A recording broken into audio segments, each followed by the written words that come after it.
El secreto del rabino de Saf. El viento frío de la noche soplaba entre los callejones empedrados de Saf, la ciudad santa donde los misterios del misticismo judío se entrelazaban con la vida cotidiana. Entre las sombras de las casas de piedra, un hombre de rostro demacrado y manos callosas caminaba con paso lento, arrastrando el peso de la desesperación. Se llamaba Jacob, un humilde tejedor cuya familia llevaba semanas sobreviviendo a base de pan duro y sopa de cebolla. La escasez había llegado como una plaga silenciosa, devorando sus ahorros, sus fuerzas y, sobre todo, su esperanza. Esa noche, mientras el cielo se vestía de estrellas, Jacob entró en la sinagoga abandonada de la colina, un lugar donde los sabios de antaño murmuraban que aún resonaban las plegarias de los justos.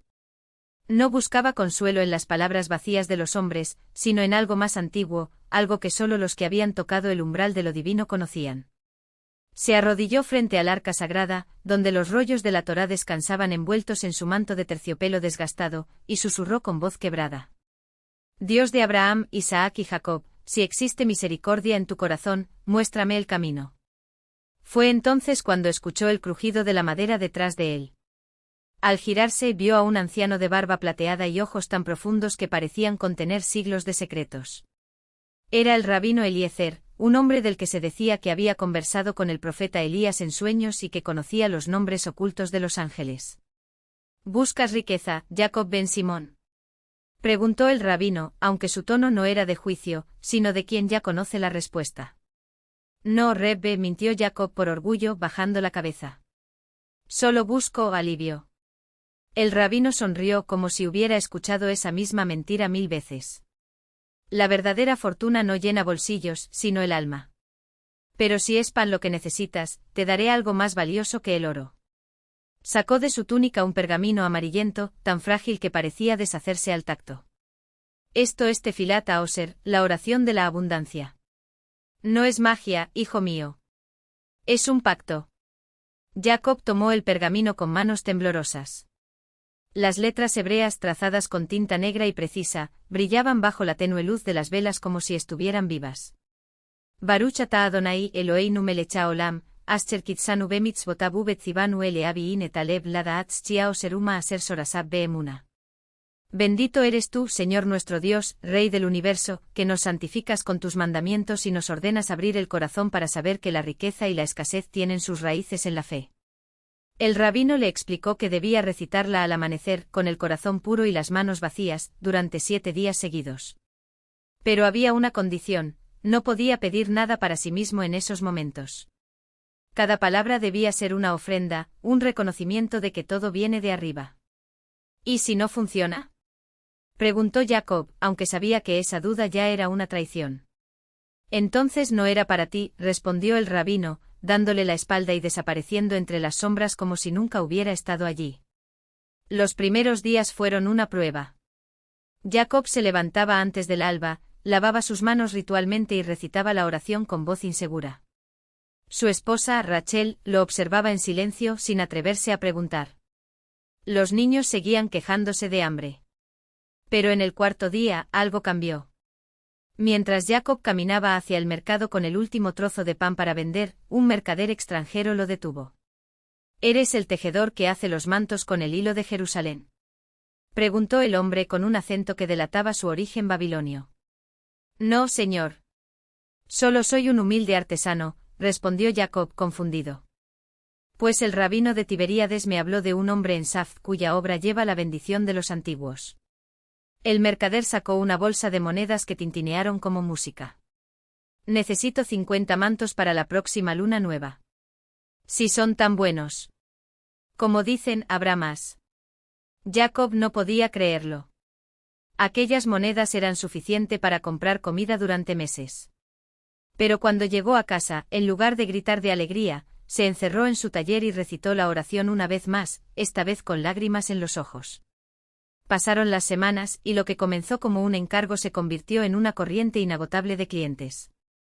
Nobles de Damasco, comerciantes de Alejandría, incluso un emisario del palacio del califa en Bagdad llegaron a su puerta. Pero Jacob nunca olvidó la condición del rabino. Cada mañana, antes de que el sol dorara las colinas de Galilea, se arrodillaba y recitaba Tefilat Haoser, pidiendo no para sí, sino para que otros encontraran su sustento. Un año después, Jacob ya no era un hombre pobre, pero seguía vistiendo la misma túnica remendada y comiendo el mismo pan sencillo. Su casa, sin embargo, siempre tenía las puertas abiertas. Los huérfanos de Safd encontraban refugio en su mesa, y las viudas recibían telas sin pedirlas. La gente murmuraba que estaba hechizado, pero los sabios decían que había comprendido el verdadero secreto: la oración no convertía la escasez en fortuna, sino el corazón en un canal. Una noche, mientras Jacob revisaba las cuentas junto a Rachel, encontró entre los pergaminos de su escritorio una hoja que no reconocía. Era Tefilat Aoser, pero esta vez las letras estaban borrosas, como si se desvanecieran. En su lugar, una nueva línea había aparecido al final, escrita con una caligrafía que no era suya. Ahora que has aprendido a dar, ya no necesitas pedir. Jacob sonrió, guardó el pergamino en el arca de su sinagoga y nunca más lo sacó. Porque había entendido que el milagro no estaba en las palabras, sino en la mano que las escribió en el silencio de su alma. La sinagoga de Jacob se llenó de una quietud distinta a partir de entonces. Ya no llegaban los desesperados con sus peticiones escritas en trozos de tela, ni los mercaderes con sus bolsas de monedas a cambio de bendiciones. En su lugar, los niños del Chade comenzaron a encontrar, al despertar, pan fresco sobre las mesas de sus casas más pobres. Los enfermos del gueto recibían visitas inesperadas, un caldo humeante dejado en el umbral, un manto tejido apareciendo en el clavo de la puerta. Jacob no organizaba nada de esto, pero todos sabían, sin decírselo, que era él quien movía los hilos invisibles de aquella red de generosidad. Rachel, su esposa, lo observaba en silencio mientras amasaba el jalá los viernes. Había notado que Jacob ya no rezaba con los ojos cerrados, sino abiertos, como si buscara en el rostro de cada feligrés el lugar exacto donde depositara su ayuda. Una tarde, mientras el horno calentaba la casa con el aroma del pan dulce, ella rompió el silencio. ¿Y si un día te piden cuentas por esto? Si el rabino pregunta por qué ya no usas las telas. Jacob secó sus manos en el delantal y respondió sin mirar. El rabino sabe que las cuentas verdaderas no se llevan en pergaminos. Rachel asintió, aunque en su pecho anidaba un miedo antiguo, el de que la abundancia, cuando llega sin explicación, siempre exige un precio. Esa misma noche, mientras Jacob dormía, soñó con un hombre de barba plateada que le tendía un espejo. En el reflejo no vio su rostro, sino el de todos aquellos a quienes había ayudado: el panadero cojo, la viuda del carnicero, el niño que tocaba el violín en la plaza. Sus bocas se movían al unísono, pero no emitían sonido. Solo entonces entendió Jacob que el verdadero Tefilat Aoser no era una plegaria, sino un eco. Al despertar, encontró sobre su almohada una moneda de plata con una grieta en el centro. La guardó en el bolsillo sin decir nada. Pasaron los años. La fama de Jacob se extendió más allá del gueto, ya no como el hombre que concedía milagros, sino como aquel que los hacía innecesarios. Los ricos dejaron de temerle porque comprendieron que su riqueza no menguaba al compartirla, los pobres dejaron de idolatrarlo porque su dignidad ya no dependía de un pedazo de tela. Hasta el rabino en su lecho de muerte le susurró: «Tú no cambiaste la oración, Jacob. Solo recordaste que Dios no escucha con los oídos, sino con las manos». La noche en que Jacob murió, una tormenta azotó la ciudad. Los vecinos juraron haber visto, entre los relámpagos, una procesión de sombras que caminaban hacia la sinagoga. Al amanecer encontraron el arca abierta y vacía, excepto por un único pergamino en el suelo. Era la Tefilat Aoser original, pero las letras habían desaparecido por completo.